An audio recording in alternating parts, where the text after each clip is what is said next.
also what I think is interesting, you said that sometimes the value of the cargo is over $1 million and like trailer. What is being shipped if the value of cargo in a trailer is over $1 million? For Newegg, it's the electronic space. So I mean, when you look at the size of the laptop, this you can fit a lot of these inside the back of a truck. This laptop, I'm not sure what it's worth now. When I got it, it was worth about $2,500. So if you have say 5 pallets of that laptop. Yeah, sorry, go for it. I'm bad at math. Yeah, no worries. You could fit 26 to 28 pallets, depending upon the pallet size, in the back of the truck. All right. Yeah. And let's just say you could fit 100 of these times 25 times 28. That's where your value can go up a lot. But the main thing for Newegg would be components, say like graphics cards, right? Okay. The graphics cards are a very hot commodity. They're usually very expensive, or shit like an Intel i9. I don't know what version they're on right now. But when a new version of those comes out, they're $900 to $1,000, and you can fit a lot of them. They're about this big. Okay. Outside of the case. Sure. So if they come retail package, then they're in a big box and you can't fit as many. But if they come OEM for computer builds, you could probably fit $10 million on a truck easily. Yeah, there was a posting last week someone sent me on my Instagram page where the broker posted that the value of the cargo is $8 million. And someone sent me the screenshot. I posted it on my story, and I was like, "What is a product?" And a lot of people were saying that it's like Bitcoin mining, like stations or electronics. Some people wrote cocaine, some people wrote gold, but it was just, I was like, "What is this?" I mean, this is for me. Like, I never dealt with electronics when I like maybe like a few small shipments of electronics when I was a broker. Mostly dealt with beer and water from Nestle and Nestle, Coca-Cola, and Anheuser-Busch. That's what I was shipping predominantly. So when you have a carrier with that's you might be potentially giving $8 million of worth of cargo, you have to really vet them, right? I mean, there's no way around definitely. Yeah, the only thing I could think of that value is precious metals, which you can only fit so much weight on a truck due to regulations. But electronics and art. I mean, that's really all I could think of. A lot of carriers, from what I've seen, they don't like to touch art though, just because of how easily it is to damage it. Okay. But yeah, I would say those two things. It's probably electronics on that $8 million shipment. Yeah. Or some sort of technology of some kind. Because I mean, if you have, let's just say if Amazon Web Services core coding was on, a tiny computer chip, that computer chip would be worth billions of dollars. So, who knows what's on it.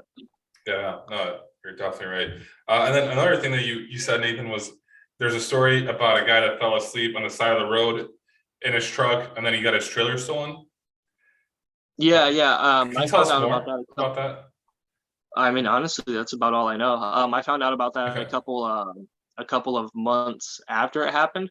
But this is when I was kind of, because I wasn't pushing senior leadership every single day, like, hey, sign this carrier, right? But you retouch it every month or so.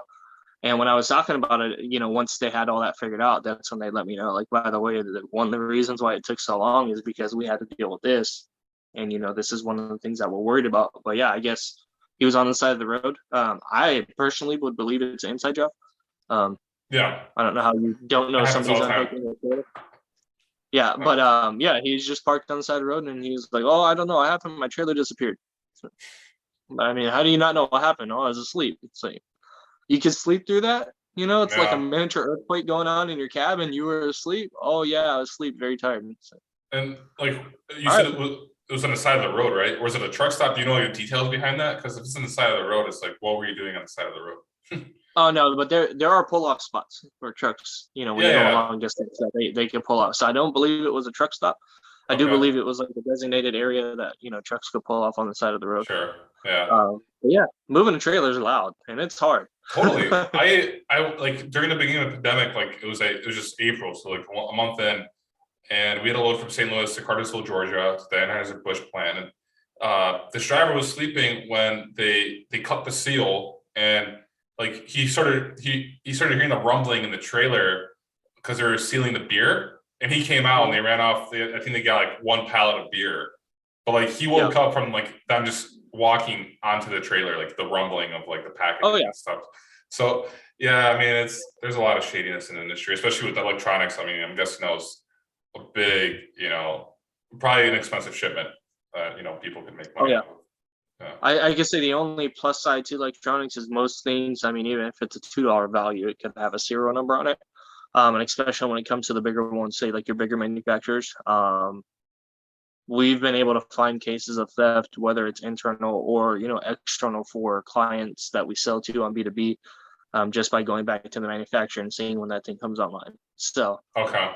that is one of the benefits. Now, if you don't have supply to make your sales for 2 months, the impact that has on your business, it doesn't matter whether or not you recover that product, right? Sure.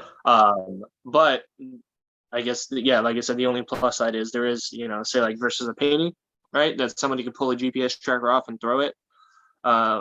For a lot of electronics, that unit kind of is a tracker in a sense, because it'll dial into the IP address of whatever device is using it. And then you can actually locate the product that way. Sure.